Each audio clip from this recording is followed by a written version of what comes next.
Hello, welcome to season 2 of TBI Uncovered. The platform that allows traumatic brain survivors, those with brain injuries, brain conditions, stroke survivors, the wheelchair community, caregivers, medical professionals, organizations, and anyone such with brain injuries to share their stories and provide tips and resources to those impacted. Today, I have a wonderful guest on today's personality and has an amazing story. She survived a stroke, so we're going to hear her stroke story. So I'm going to bring her in now. Hi. Hello, Erica. How are Hi. you? I'm How are doing you? well. Thank you Good. so much for having me. Thank you so much. Absolutely. You look beautiful. I love yellow. You look beautiful in yellow. I Thank love you. it. It's I it's love my it. favorite color. Nice too. Yeah, I love it. So I want to talk about so much. But first, I want to ask you to introduce yourself and to dive into your story. Absolutely. Well, my name is Karissa Danae Johnson, also known as 7 by 30, SEVENBY30. I had a desire to explore all 7 continents before the age of 30, and thank the Lord I was able to accomplish that in 2015, with Antarctica being my last continent. Wow. And I consider myself an ATM. I'm an author, a teacher, and a missionary. And in those in those different roles, you're constantly giving out, but I'm only able to give out because of what I've been poured in. And I've been so blessed with so many remarkable people all around the world who have poured into me, my family, my church family, my friends, my community have invested so much, and in turn I'm able to give out. So that's just a little bit about me. And I had a stroke at 21. Wow. You're a baby. You're young. Wow. Yes. Once adulthood. So what was that like, and what was that experience like for you? I still really am in shock that it happened to me. I was 21 years old. I mean, still processing it. I'm Mhm. now 35. I'll be 36 in July. And I was 21 years old, Mhm. a senior in college Mhm. at Oral Roberts University in Tulsa, Oklahoma. And it was 2 weeks before my scheduled graduation date. Wow.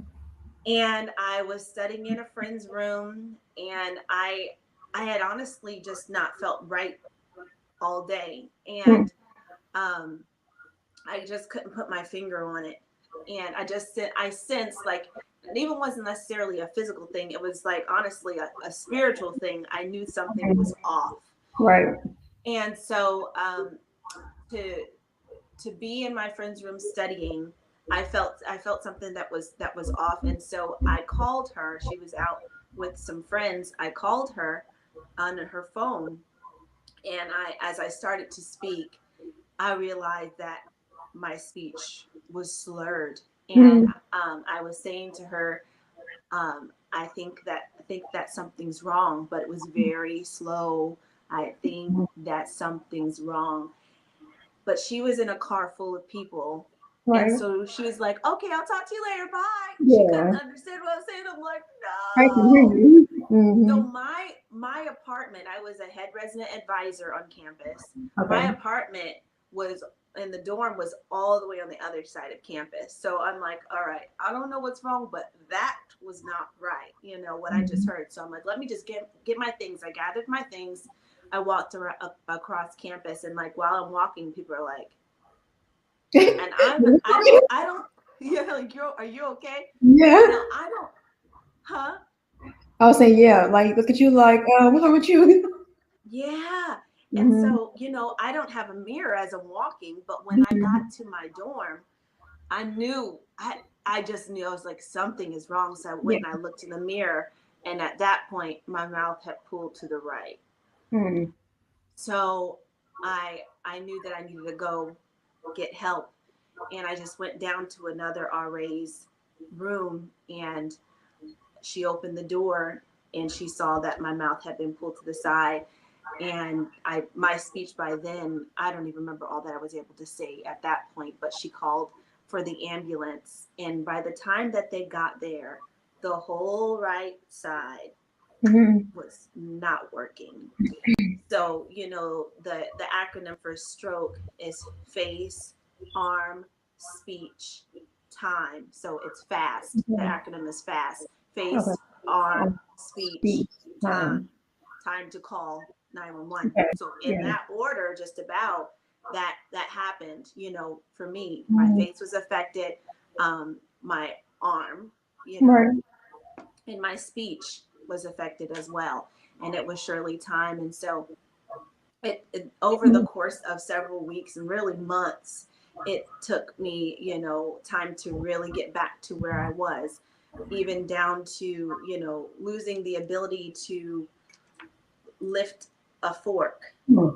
Like I remember it taking all of the strength in my being to try to Pick up. raise, to raise a pencil, or to pick up a fork. I remember I had gone for an MRI and another MRI or CAT scan during the first week that it happened. And I had been improving some with, with my walking, and I wasn't dragging my leg as much. Okay. And my aunt was there in Tulsa with me. And I remember going to the ER and telling her I wanted to try to sign my name, basically, trying to communicate that to her. And Right. I remember grabbing, and it still brings me to tears to this day, grabbing the pen and going to sign, and I just tipped over. Oh. I just fell over. The wires were all still so crossed, that my system I just collapsed. And so, it was humiliating, to lose what is your sense of normalcy. It was beyond humbling, to lose all that, and not have what's been your norm all this time. Yeah.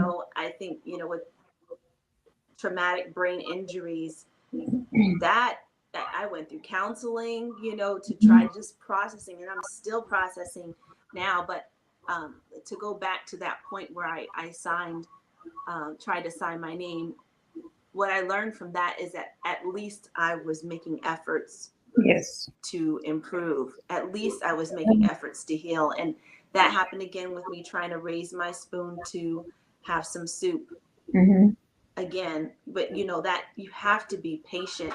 As someone who's still on the healing journey, I'm still on the healing journey. I've learned to be patient with myself and to celebrate the small wins. Yes.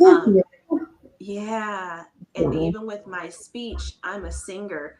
And so I heard from someone who knew about stroke survivors. They said, with your speech, if you sing, that brings the right brain and the left brain together, and that can help heal your speech. Now, that doesn't work for everyone. Obviously, everybody, I'm very adamant about everybody is different. Absolutely. Every single body is different. So what works for one person may not work for everyone. But for me, I remember just singing, and when I would sing, I wouldn't stutter, because I got to a point with the stroke where it wasn't just the slurred speech; it was this just constant stuttering. And I mean, I had a mild stutter when I was younger, but I had really been big on speaking. I competed in speech and everything, and was an award-winning speaker. So to be stripped of your speech is like, what? Like, I can't talk. I can't say my name without stuttering. But I started to sing. I started singing, and that helped to mend my speech. And it was a slow process. And man, it really broke me when you know exactly what you want to say, but you but you can't get the words out. So frustrating. Man, Yes. you can relate. I went to 4 months and not being able to talk. So absolutely, so frustrating. At least you could get some kind of sound out. I couldn't get anything out, like nothing. No, but Yes. you could think it, right? I am. I definitely think it, but can convey it. Couldn't pronounce it. So Oh, frustrating. Yes. Yeah. yes. And patience, patience, taking me to where I am now. I've dealt with pain, nerve pain. I've seen neurologists, neurosurgeons, been diagnosed with hemiplegic migraines, where sometimes that affects the vision. So I'll have like lightning flashing, or aura type migraines. Wow. Or even now, my face sometimes will pull to the side, so I'll have facial spasms. Wow. And then the right side sometimes will become numb. I've learned that lower stress, keeping my stress low, and my happy high, it helps with my system, it helps with my body. So if my happy is high and my stress is low, usually, and I'm moving, I'm big on movement, helps move it. So when I am feeling, maybe some stroke pain, I try to do some sort of movement, whether it's stretching, whether it's getting fresh air. My big thing is time outdoors always restores. So sometimes I love that. Yeah, time outdoors always restores. So just getting a little fresh air, it can really refresh your mind and your body. But I've really learned a lot about patience in this journey, and patience and pace, because no matter what I wanted in my mind, my body said, take a little rest. Yes. You're going to have to be patient as you heal. That's something very traumatic that happens. Absolutely. And, your norm for someone in their 30s, they want to get up and go, or they want to talk on the phone, or they want to text, but when your hands shut down, it's like, what do you do? when your mouth doesn't work anymore, and your speech is done, like having my mouth stuck here, man, it was scary. It was scary, but I'm grateful that I believed. I think that if I did not do the mental work to believe, my story could potentially be different. But for me, it was a lot of mental work to say I can, and literally putting my left hand over my right hand to practice writing. Everybody is different, and I'm very, very fortunate and grateful, that I've been able to progress as much as I have, and that the healing journey is still happening. I'm believing and praying for complete healing and restoration. Yet I'm grateful for how far I've come. So did you have speech therapy? Did you have any other type of therapy, like occupational therapy, or was it just speech therapy? Physical therapy and just independent. Yeah. So you didn't have speech therapy? No, I didn't have any official speech therapy. Not that I can recall, because honestly, some of it is a bit fuzzy. I know I went to different specialists, but I didn't end up having any speech therapy, just really on my own. That was the big thing. And then just some physical therapy. That was about it. Okay. That's interesting. I know when I was in speech therapy, they were teaching to humming helps too as well. Wow. And it's kind of what you're saying about singing, because they gets that tune going on, whatever. So they kind of goes in line with it. So it's all speech therapy, because I'm like, when we had speech therapy, because I'm like, because I know it's humming helps as well, because you get your throat muscles, like your throat muscles going again, things like that. So oh my goodness, that's my speech therapy for me. It gets those muscles going, and yeah. Wow, no, I didn't know that. Yeah. I was just told about the singing aspect. Yeah. But that's what helped me, thankfully. Because when I first started talking to you, it just came like out of nowhere. I was literally with my mom watching TV. Remember One Sixth Park? We were watching One Sixth Park. We were watching that, and a video came on, and I remember hearing the song. I'm like, oh, I was thinking like, oh, I remember the song, and so I started humming it. My mom looked at me and was like, "Are you talking?" I'm like, "Am I?" Like, I didn't think I was. I'm just humming, and so she said, "Say hi, mom." I'm like, "Hi, mom." Like it was very like weird, but I was like, "Hi, mom," and it just came back like that, just out the guy just blessed my voice again, like brought it back. So yeah, so it was like what? Like, oh my god, like for 4 months, Karissa, 4 months of no talking. to just out of word, just talking to you. So yeah, Ooh, it'll make me God, cry. God, God's amazing.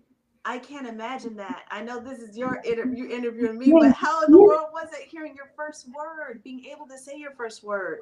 I didn't think about it like that. I didn't think about anything because I didn't even know what happened. I didn't know anything. So I'm like, it just was there. I didn't even think like, oh, what happened to me? What even? I didn't think anything. I was just, it just, I'm just, I was there. I just was existing. So, but yeah, Man, it was wonderful. And I'm like, why did you get so excited? Like, 'cause I could think in my mind, I could think in my mind, but I just can't get the words out. Then when I started talking, I was like, oh, okay, this is cool. Like, it's cool, but I didn't think anything of it. Like, it was just like a normal thing. So, wow. yeah, Thank the yeah, Lord. yes. God gets glory for all of that. Um, Hmm. it's amazing, and you just tell me your experience is just like I'm sure it could have been frustrating as well. Because I think I suffered stroke on my right side, but my face and thing that wasn't impacted. Just my arm was impacted in my leg. Wow. So yeah, my face was not impacted at all. So yeah, that's I'm like wow, it's so different. Like everybody's different. Everybody's body is different. So It is. It yeah, is. it's amazing how the body works. Yeah, I remember like, being in the ER and they were, saying press your foot forward, Hmm. so the left side, no problem, Hmm. but the right side, Yeah. I just is like, I'm Yeah. This. thinking like, I don't usually have to think this. Hmm. And it wouldn't, and raise your arm, no problem with the It's left, like but like it just, again, brings you to tears. Like yeah. there's so much that you take for granted. You do. Um, there's so much, that we take for granted. Absolutely. Our speech, our activity of our limbs. You grow up saying that, but Hmm. until your activity of your limbs It's are effective. not functioning, Hmm. you don't know how mentally you will even process it. Yes. And um, when I have those times where I'm having nerve pain or my hand sometimes, and it's just the right side still, Hmm. um, that I'll have like numbness or nerve pain. It's just like Yeah. I just want it to function. Yeah. I just want it to work how it was designed. But Hmm. again, I'm learning patience That's right. and pace. Hmm. Um, Patience, pace, and prayer, honestly, That's because it. that's That's it. that Yes. that's what that's what it takes. You can't rush healing, no matter if it's emotional or physical. You can't rush Hmm. it, and I'm once again I'm grateful for where I've come and where I am now. And where you going? Or you still going? Where I'm So going and where it's I'm not. going. We're not done. You're not done. You're still mending. So we're not That's doing it. We're not that's doing right. it. That's Yes, right. we're the potter's wheel. That's So what's right. the most gratifying goal you've achieved thus far? Say that one more time. What's the most gratifying goal you've achieved thus far? I would say accomplishing the goal of visiting all 7 continents before the Hmm. age of 30. I because that served as my victory lap. When I was afflicted in 2007 with the stroke, I was a senior in college. Hmm.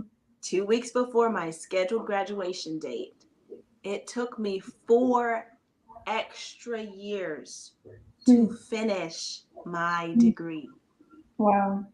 A senior in college, 2 weeks. Wow. 2 weeks before graduation, I Wow. did not graduate. Wow. It took me 4 years to repeat classes, Hmm. starting and stopping, dropping in, dropping out, Hmm. and pausing, taking time to heal. I mean, it was a journey. So when I finally finished my degree in 2011, Hmm. I was like, and it's this is my 10-year anniversary of finishing my degree, thank the Lord. When I finished, I was like, all right, Lord, how are we going to celebrate? Right. What are you gonna And I really do? felt led to take a trip abroad. And I took my first trip to London and Luton, England, and it took Okay. a day trip to Paris. And I was loved on so well when I went out there. Hmm. Um, the jurisdiction that I visited in the Church of God in Christ is Kojic, UK, and they just loved on me really well. And so I came back home thinking, okay, I gotta see more of this world. And Yes. so as I explored, God led me to be able to share Christ with people on all 7 continents. So just through conversational evangelism, just sharing the goodness of the Lord, I was able to do that. So even all the way to Antarctica. And I remember just standing on top of one of the hills from one of our hikes. And I was in awe because, of course, who says I want to see 7 continents? Who Nobody says says ever. that? Nobody ever And says ever. I am like, who does this? And who says it and it actually happened? So, that was a huge sense of accomplishment for me and satisfaction and such a sweet reward to have that victory lap around the world, seeing God's creation, meeting his people. It was an honor. It was an honor to, What's your favorite continent? oh, well, I have so many favorites. My first, like, oh my gosh, I'm here, Mm-hmm. was my second African country. My Okay. first African country was Egypt, but my second Okay. was Kenya. Kenya. Okay. Kenya blew me away because I don't see in the media enough of the beautiful African beaches. Mm-hmm. The coastline is humongous. Think about the entire continent, but we don't really get to see highlighted the Yeah. beaches. Me And too. so I got to spend time in Malindi and Mombasa, Kenya, which is on the coast, and spent time on the gorgeous beaches, and I was in awe. And then I even got to visit a pineapple plantation in Kenya as Really? well. I believe it's Del Monte. If it's not Del Monte, then it's Dole, but I'm almost positive it's the Del Monte, one of the Del Monte plantations. Pineapples. What was it? In You try one? Oh my gosh, I had pineapples. I think I had papaya. I had mango. I had avocado. Truth be told, Everything. I smuggled some of the avocados back to Saudi Arabia. At the time, I was teaching at a university in Saudi Arabia, and I ended up taking some of the some of the avocados home because they were huge and they were so good. So I made sure I put some in my bag and I didn't get in trouble. Thank the Lord. They're just so good. But you don't.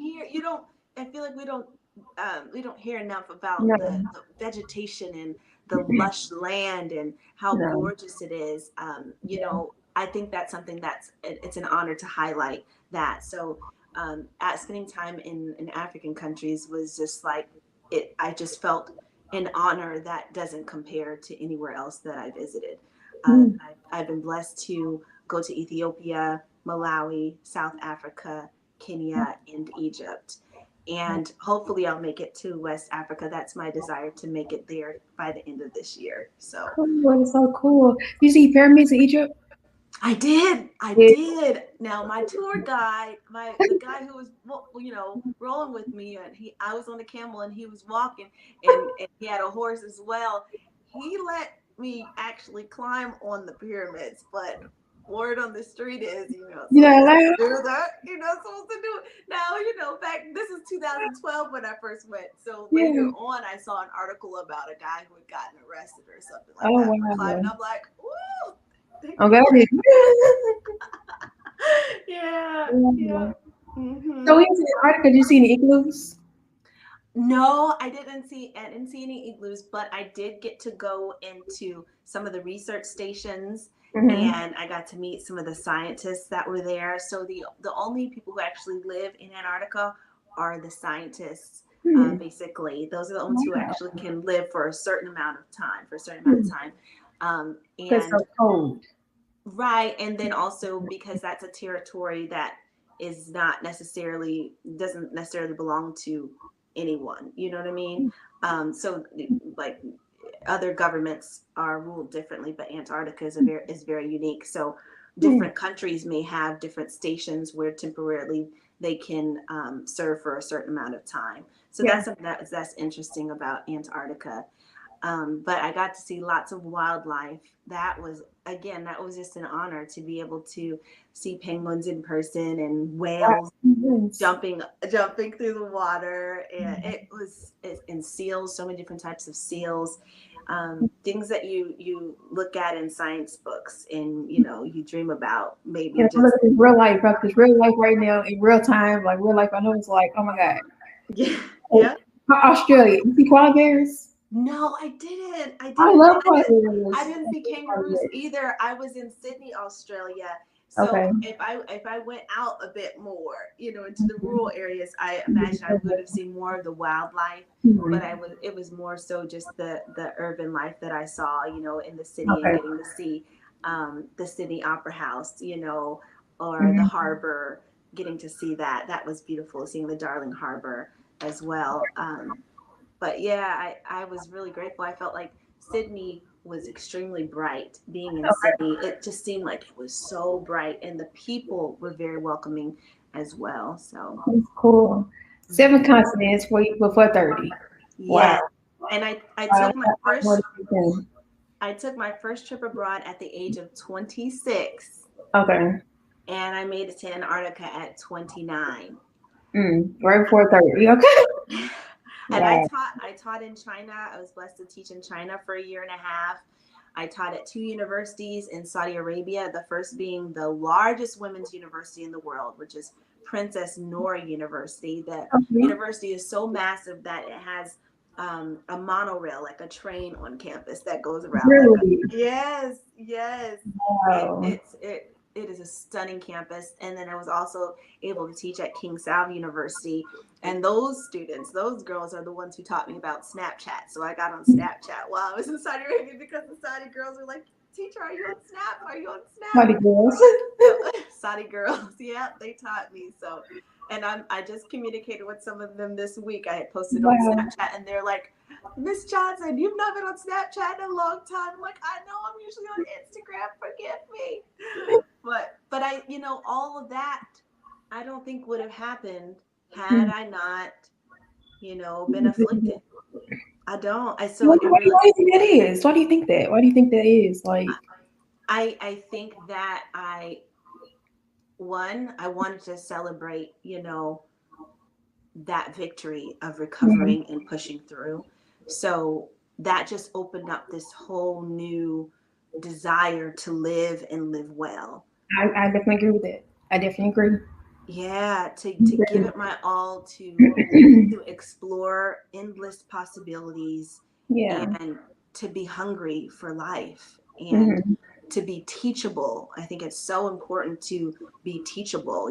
This affliction has taught me a lot, and then going out into the world, you learn and you glean so much from your environment, from your travels, from your experiences. So I think it's positioned me to be more teachable.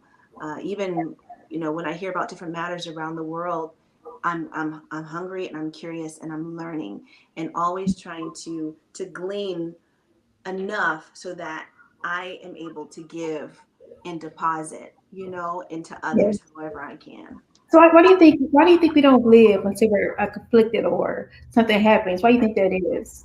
I think I was doing a fine job of living, honestly. Well, to be honest, I was living a very vibrant, full life. I was doing the most, actually. That's probably what attributed to me being afflicted, doing too much. I was taking 22.5 credit hours. I was working 2 jobs. I was in an unhealthy relationship that ended in sexual abuse. And so my body was like, that's a recent thing. Yeah. So, I mean, I was doing a lot. I was doing a lot.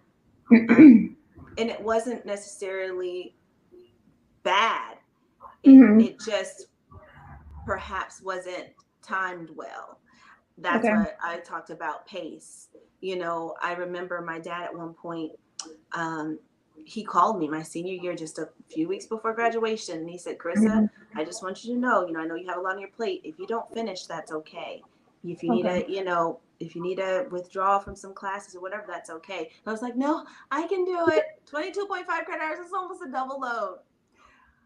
so that was my warning, and unfortunately I didn't take that wisdom to Mm. pace myself properly. So sometimes we live a little, do a little bit too much, Too much. and Yeah. we need to We scale back and live a see, little. and Yeah. yeah, scale back and say, okay, am I doing this? All that I'm doing, is it for applause? Mm-hmm. Or am I doing this for a greater cause? Okay. As we're making our choices to show up, to share, what is our motive?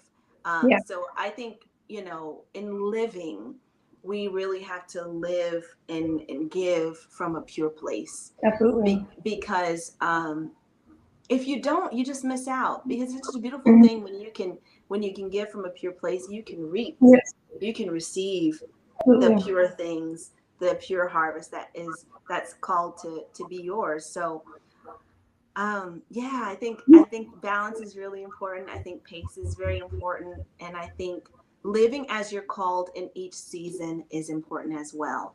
I agree. And for me, as someone who's traveled, to so many countries around the world, and being in the pandemic, it's very easy to be like, oh, I want that life. Why don't I Yeah. realize, to everything there is a season, That's it. and there could be a season of stillness, That's it. there could be a season of rapid pace. Mm-hmm. You just have to really be sensitive to that and surrender to it and find peace.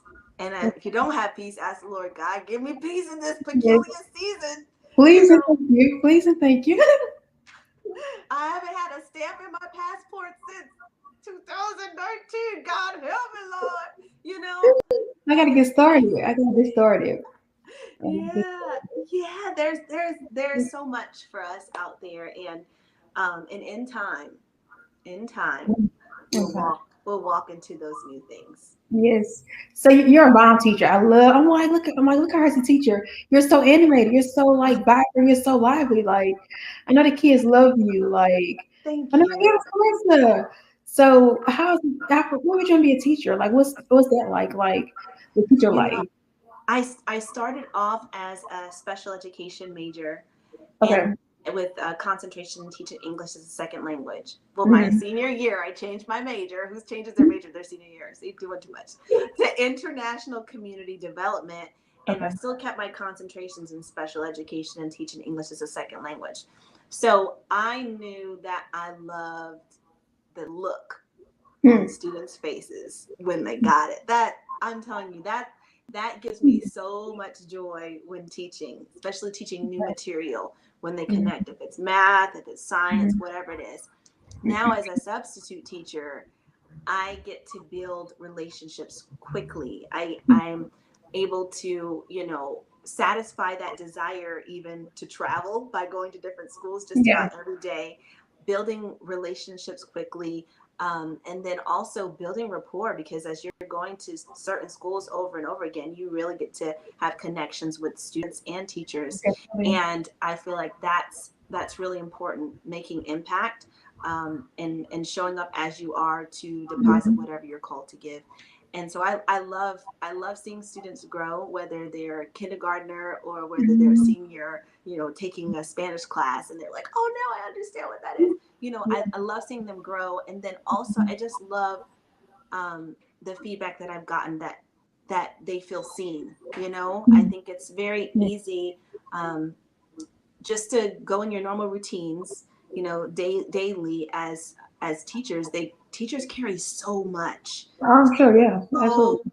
much. I have Absolutely. I have friends who, are traditional classroom teachers, and I have Mm-hmm. some friends who are substitute teachers. But what I'm telling you, I talked to one of my best friends yesterday who teaches English at high school, and I'm like, girl, how do you do it? Because it's easy for a substitute teacher to walk in and be like, hi everyone, Right. and that's one day, and then you Yeah. leave. That's You don't it. have any homework. You don't have the Mm-hmm. relationships with the parents. That's a heavy load. So I consider it, again, an honor to be able to go into classrooms, to have close relationships with the students, over the course of the school year, and seeing them at Walmart. And then, Miss Johnson, you taught my Yeah. music class. It's Yeah. just, it's special. I think that's, the field of education is one that's not highly celebrated or really acknowledged in the light that it really should be. Whether whatever position you're in, even like all the paras that work in special education, and they work so delicately with students. I get to see that. There's no way that our children would blossom if it were not for our paras, and if it were not for our teachers and our administrators. They all play such an important role. But I don't know, I just really felt led to shout out the paras, because they don't really always get a lot of love, but they work so hard.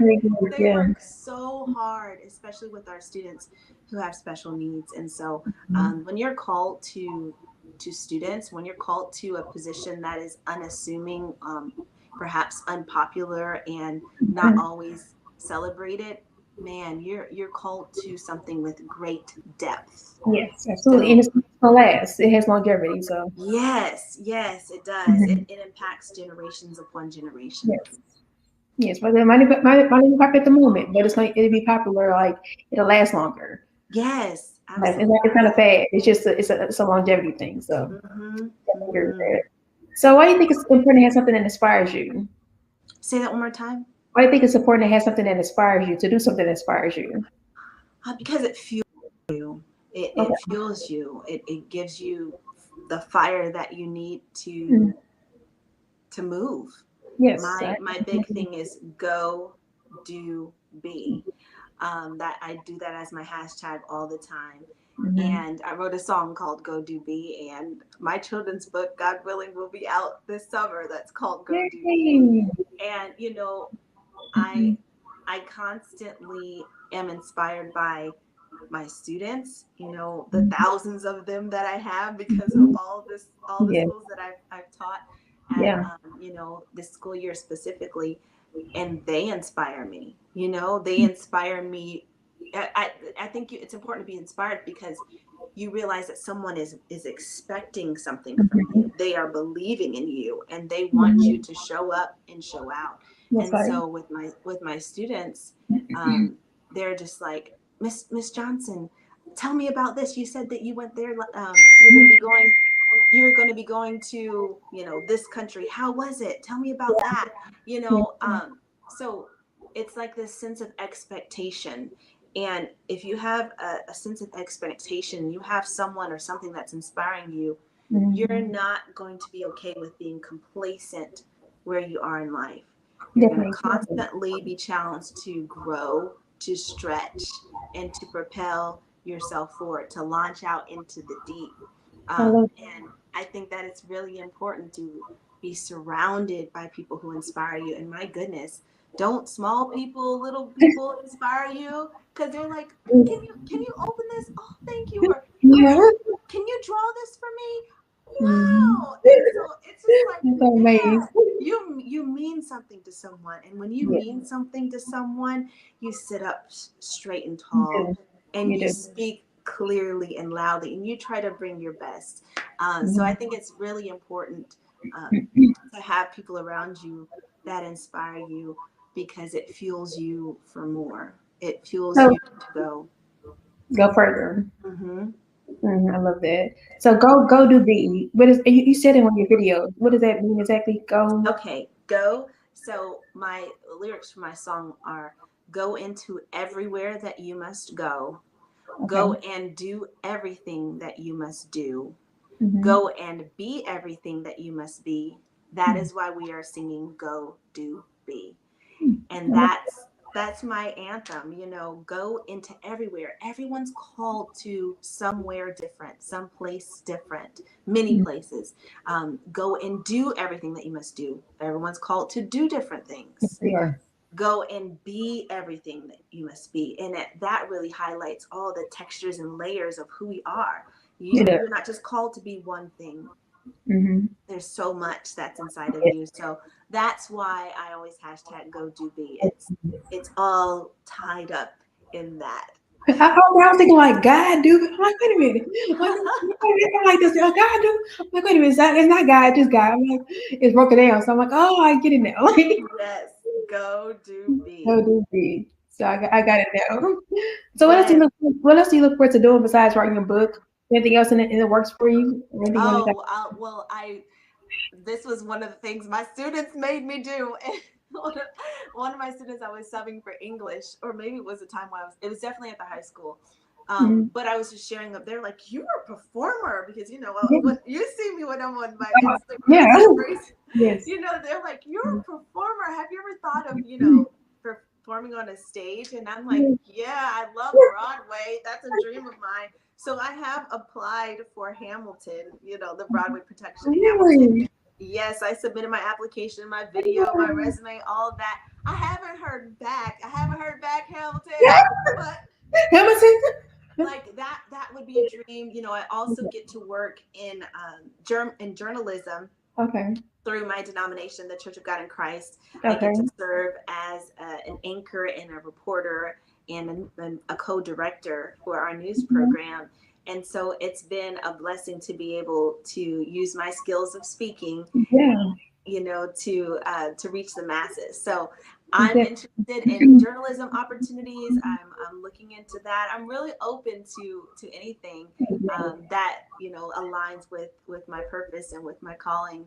With GoToBe. Yeah. Yes. Thank you. What so we gotta talk about this. Your thing with driving. The backward drivers, the reverse drivers. Oh no. I laugh. I'm like, oh my God, like what's your thing with reverse driving?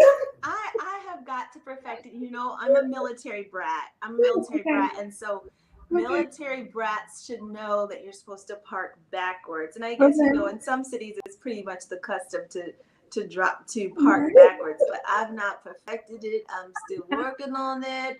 I've not arrived yet. Give me some time. Occasionally I'll nail it, but I struggle with parking forward. So how in the world am I going to get this backward stuff together? You're so hilarious. I love it. I mean, even I was getting in the garage yesterday and I was thinking, man, I should try to park backwards. So that's another goal. You're inspiring me right now. Try to park backwards in the garage. I just don't want to hit anything, and I have a quote unquote regular car. I don't have the fancy screen where you can see it where you're looking into.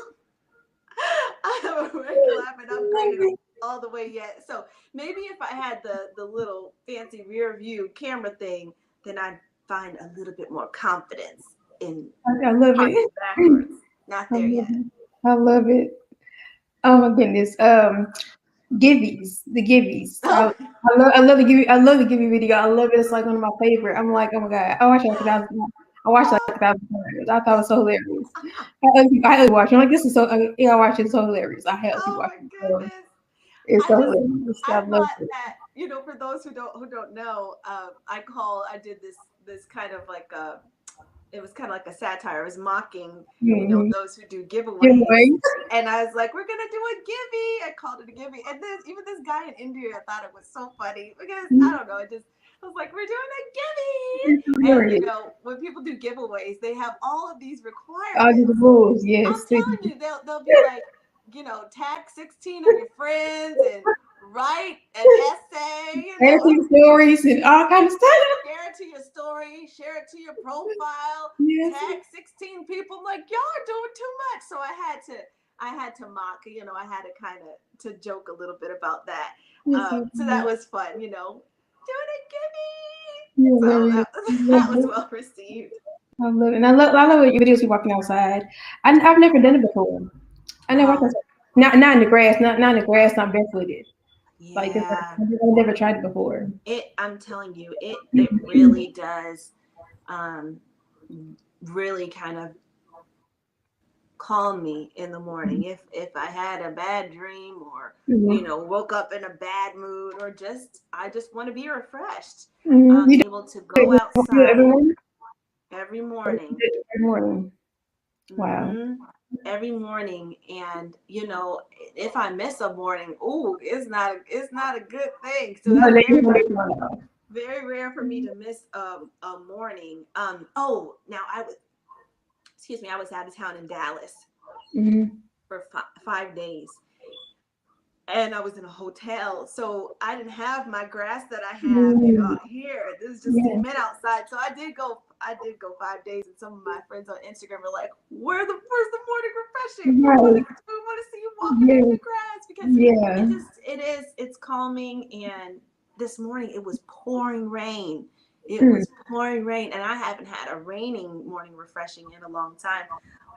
A rainy morning refreshing, but it was beautiful I'm sure. just to go out, and they call it grounding. I call it refreshing. Mm. You're having the time to be refreshed. And Yes. there are a lot of health benefits that I've learned, that I'm still learning about walking barefoot outdoors. Mm. It apparently there's a lot of health benefits to it. Mm. Yeah, so they're Okay. very holistic. Holistic practice is to walk barefoot if you can. Get some part of the earth in your hands or in your feet Yeah. somehow. It is. I mean, I've taken time outside just to touch plants and things like that, and it's beautiful. It's beautiful to connect with nature. Wow. So, what words of encouragement would you give someone who went through something you've been through? What words of encouragement would you tell somebody who's been through your situation, or just overcoming it, or going through it now? Would you tell someone? Be patient and have faith. Stay Okay. hopeful. Okay. Be Okay. patient, have faith, stay Okay. hopeful, and if you can, document your journey. Hmm. Take time to write things out. Today I am mad that I can't Yeah. XYZ, or today I can finally blah blah blah. I love that. It's a good thing to be able to reflect and see your process and your progress. So Mm. I say, be patient with yourself, have faith, be hopeful, and Mm. document your journey. Celebrate the small wins, I love that. celebrate your small victories, Yes. and know that greater is coming. Yeah, a lot of times we get caught up in comparing ourselves. Oh, she's so further along than me, or they're so further along, not knowing that your journey is your journey. You It know. is. It Yeah. is. Yeah. Yeah. It's so important not to compare, Mm-hmm. because you could see someone else and think, well, they fully recovered and I'm still suffering. That's not Mm-hmm. fair. Mm-hmm. Or the other opposite end, where, man, I'm not suffering like they're suffering. It's Mm-hmm. not. It's not a place where you should be comparing. You should celebrate your journey and encourage others along the Yeah. way. So I've been approached by many stroke survivors, Mm-hmm. or even friends or family of stroke survivors, who have said, "Hey, can you tell me um, some of the things that worked for you? My Mm-hmm. mother had a stroke, or my friend is going through, right now because of a stroke." And I'm able to offer my experience and my story, but ultimately Mm-hmm. it's like, be patient, Mm-hmm. be patient, have faith. Your mental health is so important as you're trying to achieve physical healing. Your Absolutely. mind is part of your body, and so Mm-hmm. you have to make sure that your mind is in a place where you believe and where you're hopeful and you have faith. Absolutely. I definitely agree with that. And I thank you for this interview. Make sure you follow Karissa on Instagram. Your Instagram at 7 by 30. The number 7 spelled out SEVEN by 30. I thank you, Karissa, so much for this, just taking your time out to talk with me, and I've had fun. I'll give you, sorry, never give it from you, but I wish I had a givey. I wish I had a But thank you. Thank you so much. It was an honor. Thank you, thank you. Erica. Thank you for participating. Thank y'all watching TBI Uncovered 2, Season 2. I'm signing out. Erica Renee Walker signing out. Bye.